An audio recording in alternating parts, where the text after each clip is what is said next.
আর মা আমার বোনেরা খুব ভালো করে শুনুন। আমি যে ওয়াকিয়াটা বলছিলাম, বিশ্বনবী আমার সাফা পাহাড়ে উঠে গেলেন এবং সাফা পাহাড়ে উঠে যাওয়ার পরে বিশ্বনবী আমার ইয়া সাবাহা বলে ডাক দিলেন। এটা এমন সমাজে প্রথা ছিল, মক্কা নগরীতে এটা যেন রওয়াজ ছিল, যখন মানুষ কোন বিপদে পড়ে যাবে, পড়ে গেলে সে একটি উঁচু জায়গাতে উঠে, উঁচু জায়গাতে চড়ে সে উলঙ্গ হয়ে ডাক দেবে ইয়া সাবাহা ইয়া সাবাহা। এবারে মানুষের যত যেন কানে এই শব্দ পড়বে, সবাই এসে একত্রিত হয়ে যাবে, তাকে বিপদ থেকে উদ্ধার করবে, তাকে যেন সে মুসিবত থেকে উদ্ধার করবে। বিশ্বনবী আমার সাফা পাহাড়ে উঠে যাওয়ার পরে ডাক দিলেন, সবাই যেন একত্রিত হয়ে গেল, সবাই যেন ছুটে আসলো। বিশ্বনবীর এই শব্দ তাদের কানে যে পৌঁছালো, সবাই যেন হতভম্ব, সবাই অবাক হয়ে গেল যে এটা হলো নবী মুহাম্মাদের আওয়াজ। হায়রে মুহাম্মদ, কি এমন বিপদে পড়েছে, কি এমন মুসিবতে পড়েছে যে সে আজকে আমাদেরকে ডাক দিয়ে ফেলেছে। সবাই যেন ছুটে চলে আসে, আসার পরে বিশ্বনবীকে এবারে বলছে যে হে মুহাম্মদ, বলো দেখি তুমি কোন এমন বিপদে পড়েছিলে, তুমি কোন এমন মুসিবতে পড়েছিলে যে আজকে আমাদেরকে একত্রিত করেছ। বিশ্বনবী মুহাম্মদুর রাসূলুল্লাহ সাল্লাল্লাহু আলাইহি ওয়াসাল্লাম বলছেন যে হে মক্কা নগরীরা, আমি তোমাদেরকে একটি কথা বলার জন্য এক জায়গাতে করেছি। এই যে দেখো পাহাড়, এই পাহাড়ের পিছনে একটি যেন তোমাদের শত্রু রয়েছে, ওই শত্রুরা সকাল কিংবা সন্ধ্যা বেলায় তোমাদের প্রতি আক্রমণ করবে, তোমাদের প্রতি হামলা করবে। তোমরা আমার এই কথাকে বিশ্বাস যাচ্ছ কি যাও না বলো? সবাই যেন একই বাক্যে বলে ফেললো, হ্যাঁ মুহাম্মদ, কেন আমরা তোমার কথাকে মানব না, কেন আমরা বিশ্বাস করব না?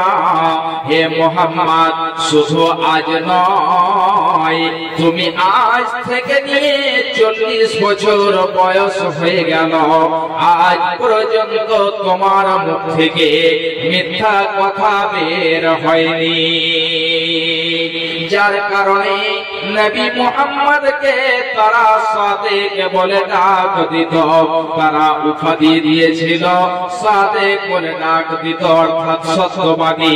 কোনদিন বিশ্ব নবীর মুখ থেকে মিথ্যা কথা বের হয়নি। বিশ্ব নবীকে তারা আমিন বলে ডাক দিত, অর্থাৎ আমানতদার। বিশ্ব নবী এমন যেন আমানতদার ছিলেন, নবীর কাছে আমানত রাখা হতো, মানুষেরা ঠিক ওই মতোই আমানতকে ফেরত পেয়ে যেত। এই জন্য বিশ্ব নবীকে তারা আমিন বলে ডাক দিত। এবারে সবাই যেন বলে ফেলল যে হে মুহাম্মদ, শুধু আজ নয়, আজকে 40 বছর হয়ে গেল তোমার মুখ থেকে মিথ্যা কথা বের হয়নি।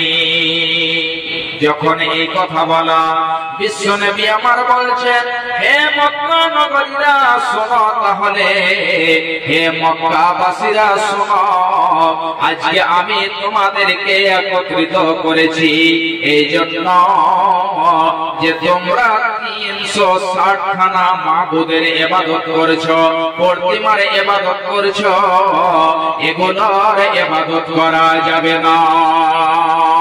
বিশ্বনবী আরো বললেন এক আল্লাহর প্রতি ঈমান নিয়ে এসো, এক আল্লাহর প্রতি ঈমান নিয়ে আসতে হবে। যখন এই কথাগুলো বিশ্বনবী আমার বললেন, এমন সময়তে সবাই যেন শত্রু হয়ে গেল, সবাই দুশমন হয়ে গেল। এবার বলতে লাগলো, হে মুহাম্মদ, এই জন্য কি আমাদেরকে একত্রিত করেছ? এই জন্য কি তোমরা আমাকে তুমি আমাদেরকে এক জায়গায় করেছ? এই পর্যন্ত আবু লাহাব বলে ফেলল, তাব্বান লাকা ইয়া মুহাম্মদ, হে মুহাম্মদ, তোমার হাত দুখানা ধ্বংস হয়ে যাক, তুমি ধ্বংস হয়ে যাও, তুমি বরবাদ হয়ে যাও, তুমি নিষ্ঠনাবোধ হয়ে যাও। এই জন্য আমাদেরকে এক জায়গায় করেছ। যখন এই কথা বলা বিশ্বনবী আমার শুনতে পেলেন, এবারে বিশ্বনবী আমার যেন মনটা ভেঙে গেল, অন্তরটা ভেঙে গেল। যে সম্পর্কে চাচা হয়, এই চাচা কি করে এই কথা বলতে পারে যে হে মুহাম্মদ, তুমি ধ্বংস হয়ে যাও, তোমার হাত দুখানা ধ্বংস হয়ে যাক। ভাইজান বাচ্চারা আমার, এবারে বিশ্বনবী আমার এই বলে যেন চিন্তা ভাবনায় রয়েছেন। আল্লাহ রাব্বুল আলামিন বলছেন, তাব্বাত ইয়াদা আবি লাহাবিন ওয়া তাব। আল্লাহ রাব্বুল আলামিন বলছেন, হে নবী আমার, শুধু আপনার নয়, বরং আবু লাহাবের হাত দুখানা ধ্বংস হয়ে যাক, বরং আবু লাহাবের হাত দুখানা ধ্বংস হয়ে যাক, সে যেন হালাক হয়ে যাক। আপনি নয়, বরং আবু লাহাব ধ্বংস হয়ে যাবে। ভাইজান বাপজানেরা আমার মা, আমার বোনেরা, খুব ভালো করে শুনুন। আবু লাহাবের এমন অবস্থা হয়েছিল, এই আবু লাহাব গজওয়ায়ে বদরের কিছুদিন পরে তাকে আদসিয়া নামক অসুখ হয়েছিল। এমন একটা তাকে অসুখ হয়ে গেল যে অসুখটা ফোসকার মতো তার শরীরে উঠল।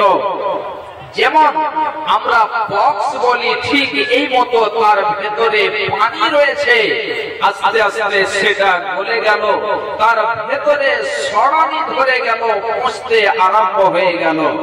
ভাইজান বাপজানেরা আমার, এ আবু লাহাবের আদসিয়া নামক যখন অসুখ হলো, আস্তে আস্তে আস্তে তার সারা শরীর পচতে লাগলো।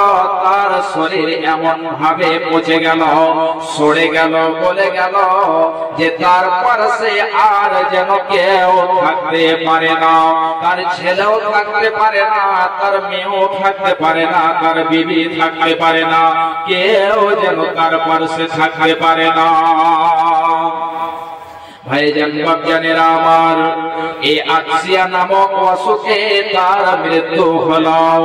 এবারে তার ছেলেরাও তাকে মাটি দেবে, তাকে দাফন করবে। কেমন করে দাফন করবে? এমন দুর্গন্ধ, এমন যেন গন্ধ ছুটছে, মানুষেরা কাছেও কাছাতে পারে না।